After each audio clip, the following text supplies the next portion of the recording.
और यदि पास होते होते 80-90 नंबर भी मिलेंगे तो फिर यहीं रुकना पड़ेगा, क्योंकि यहाँ की परीक्षा में 100 में से 100 मिलने पर ही पास किया जाता है। 99 में भी कोई गुंजाइश नहीं है। 100 में से 100 तो ऊपर सिद्धालय, और 100 में से 99 भी मिले तो नीचे तो नहीं रहेंगे, पर सिद्धालय के नीचे सरवार सिद्धि में व्यवस्था रहेगी, आपको ऊपर जाने के लिए परमिशन नहीं मिलेगी। ऐसी परीक्षा में 100 में से 100 नंबर गजकुमार मुनि महाराज, सुकौशल मुनि महाराज, ढेर सारे प्रथमानुयोग में उदाहरण मिलते हैं, ढेर सारी कथा कहानियाँ आपको पढ़ने में आती हैं, ढेर सारे व्यवहारिक पहलू आपको इर्द गिर्द बाजार में, दुकान में घूमते फिरते यहाँ वहाँ के लोगों से, जैन जैनेतरों से क्रोध के दुष्परिणाम, क्षमा के सुपरिणाम, कथा कहानियाँ, प्रेरक प्रसंग बहुत हैं जिनकी चर्चा होना चाहिए, जिनसे प्रेरणा लेना चाहिए। लेकिन आज के दिन मैं केवल इतना कहना चाहता हूँ कि ऐसा यदि कहीं कोई प्रसंग बनता है तो अपना धर्म पालन करने के लिए आपको क्या करना, ऐसा होने पर जब कोई प्रतिकूलता पैदा करता है, प्रतिकूलता का वातावरण बनाता है, तो हमारी तुम्हारी परिणति क्या होती है? हमारी तुम्हारी परिणति ये होती है कि ऐसे प्रतिकूलता के वातावरण में हम विरोध की परिणति में आते हैं, हम विरोध की परिणति में आते हैं। और विरोध की परिणति के बिंदु क्या बनते हैं? विरोध की परिणति में पहला बिंदु बनता है प्रतिक्रिया। यदि डायरेक्ट वह फाइटिंग नहीं कर सकता है, डायरेक्ट उससे मुकाबला नहीं कर सकता है, तो इन किन प्रकार ने वह अपनी प्रतिक्रिया व्यक्त करेगा। प्रतिक्रिया कितने तरीकों से व्यक्त हो सकती है? आपस में टाइमिंग बिगाड़ देगा, वो बोलना चाहेगा वो बोलेगा नहीं, रोज किसी को कोई वस्तु सामान देते थे उस दिन वो आगे पीछे कर देगा। मान लीजिए किसी ने कुछ कह दिया और उसको बुरा लग गया, पार्टनर है, रूम पार्टनर है, और अब उसने बोल दिया, उसको बुरा लग गया, अब ऐसा सामने कुछ बोल नहीं सकता, फिर वो क्या करेगा? ये सुबह उठ करके पड़ता है, लाइट का कनेक्शन बिगाड़ देगा। ये प्रतिक्रिया है उसकी। अब वो कहेगा यार किसने कर दिया ऐसा, ये सो जाएगा। कई तरीकों से प्रतिक्रिया होती है, या उलाहना दे करके वो अपना असंतोष प्रकट करेगा, उलाहना दे करके, डायरेक्ट नहीं करेगा, उलाहना। प्रतिक्रिया वो कहलाती है कि यदि कुछ ऐसा लगा और हम डायरेक्ट कुछ नहीं, तो वो अपने तौर तरीकों से, हाव भाव से, किसी न किसी रूप में वो अपनी असम्मति प्रकट करता है। इसका नाम प्रतिक्रिया। प्रतिक्रिया अच्छे के लिए भी होती है, प्रतिक्रिया बुरे के रूप में होती है। अच्छा किसी ने किया, खुश होकर के वो सम्मिलित होगा, हाव भाव से अच्छी प्रतिक्रिया है, बुरी प्रतिक्रिया भी करेगा तो प्रतिक्रिया। प्रतिक्रिया अच्छी करेगा तो राग दिखेगा, प्रतिक्रिया बुरी करेगा तो द्वेष दिखेगा, और राग द्वेष से परे होना होगा तो प्रतिक्रिया से बचना पड़ेगा, तभी उसका समता का धर्म टिक पाएगा। प्रतिक्रिया एक बिंदु है। प्रतिक्रिया स्वाभाविक होती रहती हैं, और प्रतिक्रिया से आगे बढ़ते हैं तो प्रतिकार करने का भाव आता है। प्रतिक्रिया केवल वचन और व्यवहार में दिखाई जाती है। प्रतिकार जो होता है वो किसी रूप में एक विरोधात्मक पहलू माना जाता है, और वो उसका प्रतिकार करता है, वो सफाई देगा, वो उसे बातचीत करेगा, वो उसके लिए गलत साबित करना चाहेगा, ये प्रतिकार कहलाता है। तो प्रतिकार भी प्रथम भूमिका में ठीक है, लेकिन उत्कृष्ट भूमिका में नहीं। दूसरा बिंदु है। तीसरा बिंदु क्या है? यदि प्रतिक्रिया से भी उसका समाधान नहीं हुआ, प्रतिकार करने पर भी उसका समाधान नहीं हुआ, तो वह प्रतिशोध की स्थिति में आ जाता है। प्रतिशोध का अर्थ बदला लेना। बदला लेने का भाव बना लिया तो जब मौका मिलेगा, इस समय मिलेगा इस समय, अगले दिन मिलेगा अगले दिन, अगले महीना, जीवन में कभी भी, इसी जीवन में, इस जीवन में नहीं कर पाया, अगले भव में, भव भवांतरों में, और अनंतानुबंधी कसाय संबंधी क्रोध संस्कार में आ गया तो पत्थर पर खींची गई लकीर के समान भव भवांतर में जल्दी मिटने वाला नहीं। इसलिए अनंतानुबंधी संबंधी क्रोध ना आ पाए, आए और खत्म हो जाए, आए सुबह और शाम को चला जाए, आया और 10 मिनट में, आया और 2 मिनट में, आया और 5 मिनट में, तो ऐसे क्रोध से भी बहुत बड़ी हानि नहीं है। लेकिन जो क्रोध कई दिनों तक, कई महीनों, बरसों बैर बुराई बन गया, भव भवांतर, उस क्रोध से बचना है और सामान्य क्रोध से भी बचना है। क्रोध क्रोध ही होता है, अग्नि अग्नि ही होती है, हानिकारक अपने लिए भी दूसरे के लिए भी। क्रोधी स्वयं जलता है, दूसरों को भी जलाता है। और क्रोध कलह बन जाती है, कलह क्लेश बन जाता है, और क्लेश फिर आगे चल करके बैर बन जाता है। और बैर को मिटाना, बैर से पिंड छुड़ाना, पारसनाथ और यानी कमठ और मरुभूति की कहानी सुनो, कितना भाव साम्य होकर के भी पारसनाथ को सहना पड़ा। संसार इसी का नाम है। और मैं समझता हूँ कि पर्याप्त विषय आपके लिए मिल गया है। आगे का भी आपका कार्य आगे बढ़ना है।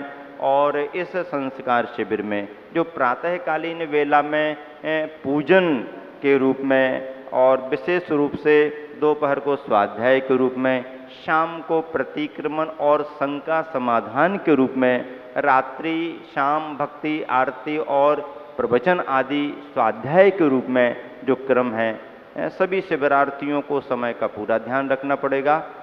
आमजन नगर निवासी भी समय का ध्यान रखेंगे। जो शिविरार्थी के रूप में है, दिनचर्या का और व्यवस्था का पूरा ध्यान रखेंगे। जो सामान्य श्रद्धालुजन लाभ लेना चाहते हैं, वो शिविरार्थियों की व्यवस्था का ध्यान रख करके अपनी भूमिका में और अपने स्थान पर ही बैठेंगे, क्योंकि शिविर की व्यवस्था में शिविरार्थियों का स्थान अलग होता है और फिर सामान्य सभी जन का स्थान अलग होता है। भोजन पान को लेकर के साम्य क्षमता का परिचय देना। 10 दिन साधना में निकलेंगे, 10 दिन शांति में जाएंगे। आप अपना भोजन जितनी शुद्धता से, जितनी शांति से, जितनी आत्मीयता से, जितना अहोभाव मान करके और जितना स्नेह और वात्सल्य से भर करके परोसने वाला परोसेगा, देखने वाला देखेगा, ग्रहण करने वाला भोजन जितनी शांति से ग्रहण करेगा, सब पर उस शांति का प्रभाव दिन भर पड़ेगा। वो वर्गनाएं उसके जीवन में संस्कार देंगी। और ऐसे ही मौन के साथ में शांति का परिचय देते हुए सभी चीज़ों का ध्यान रख करके करना है। क्षमा का धर्म हम सबके जीवन में निरंतर आए और सभी का जीवन क्षमा समता से जुड़े, इसी शुभ भावना के साथ विराम दे रहा हूँ। महावीर भगवान की। महापर्व आराधना के साथ प्रारंभ है और आराधना में पूजन और भक्ति का क्रम होता है। जाप्यानुष्ठान भी जुड़ता है, स्वाध्याय और सामायिक आदि साधना का क्रम भी बनता है। व्रत उपवास भी किए जाते हैं। गृहस्थ भले ही हैं, पर इतनी निष्ठा उनके अंदर भी है कि जब कभी भी धार्मिक पर्व आते हैं, उन पर्वों में वह गृहस्थ भी संयम का अभ्यास करते हैं।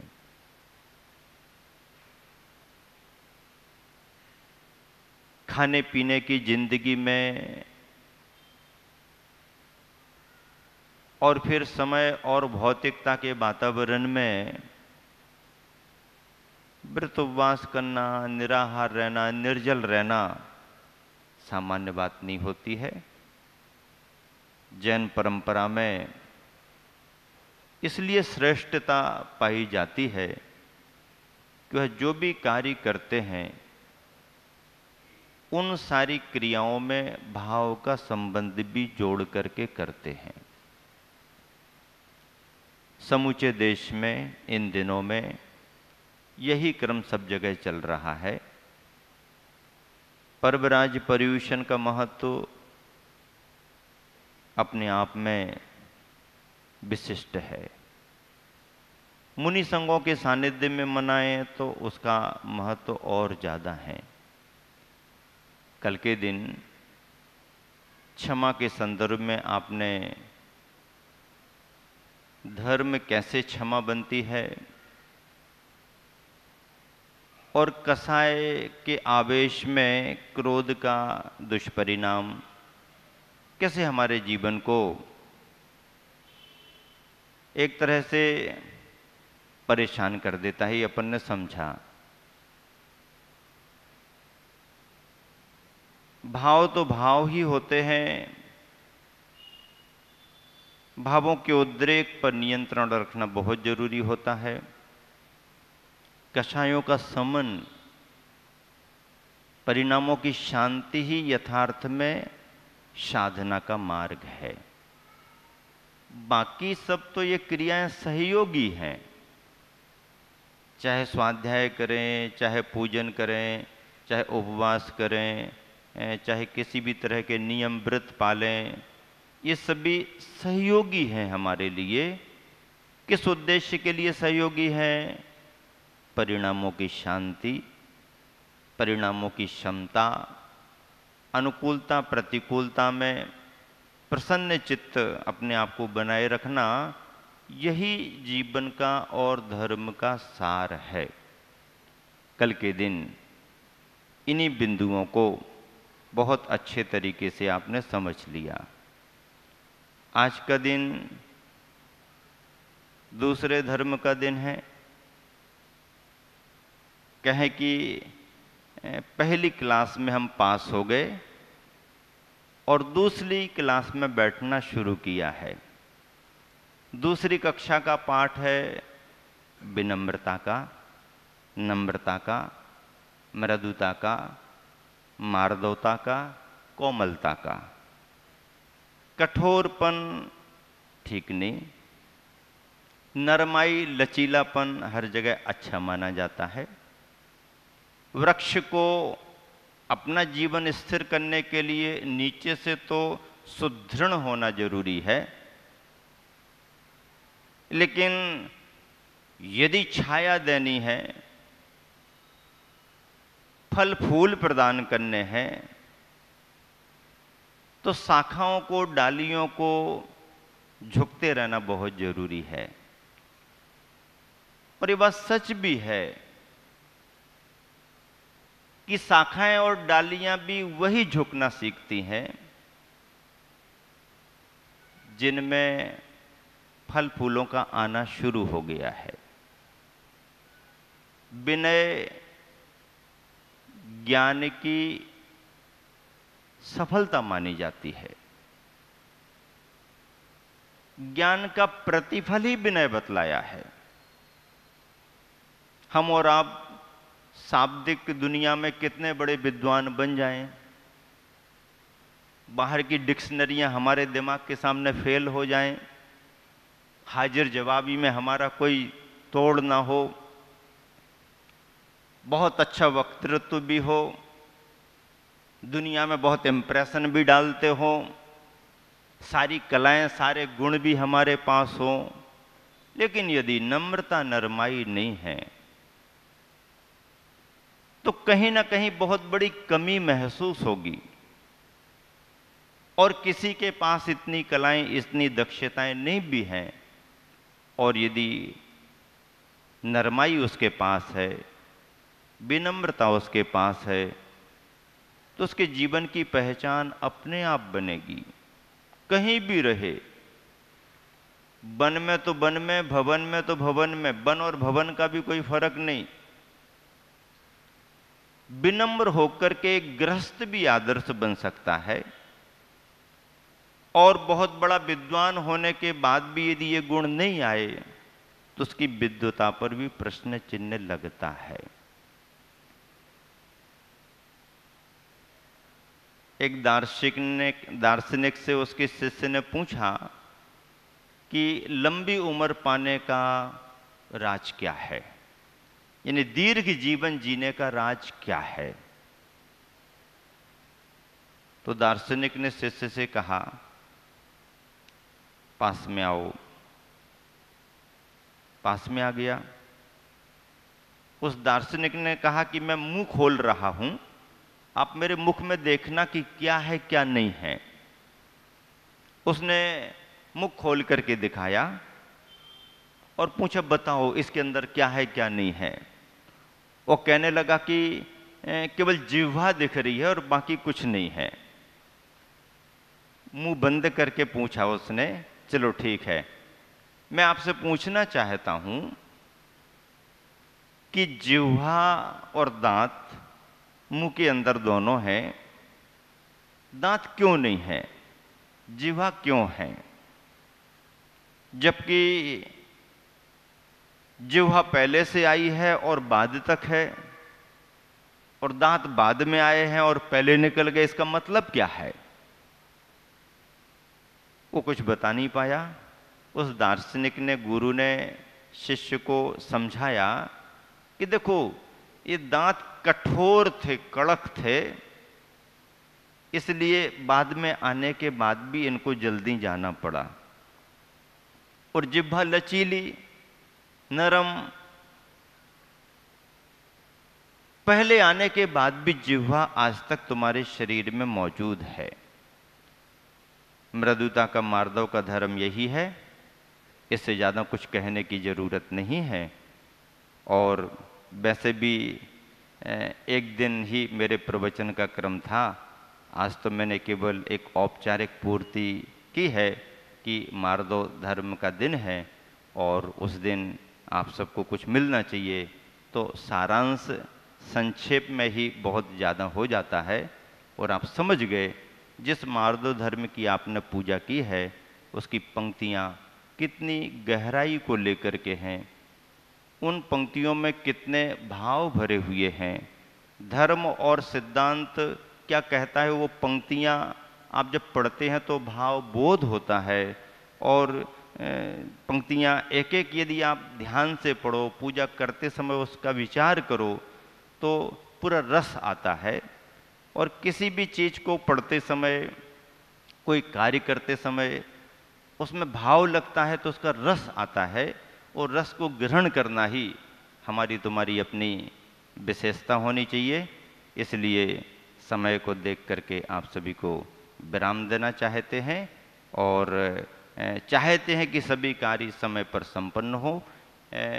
कार्य सामूहिक है, बड़ा है, शिविर का है, व्यक्तिगत मंदिर की व्यवस्थाएं अलग होती हैं और समारोह की व्यवस्थाएं अलग होती हैं। फिर इतना बड़ा महापर्व है कि जहाँ पर 5:30 बजे से शिवरार्थियों का सम्मिलित होना, उसके पहले अपने तैयार होना और देर रात तक उनकी अपनी क्रियाएं चलती हैं।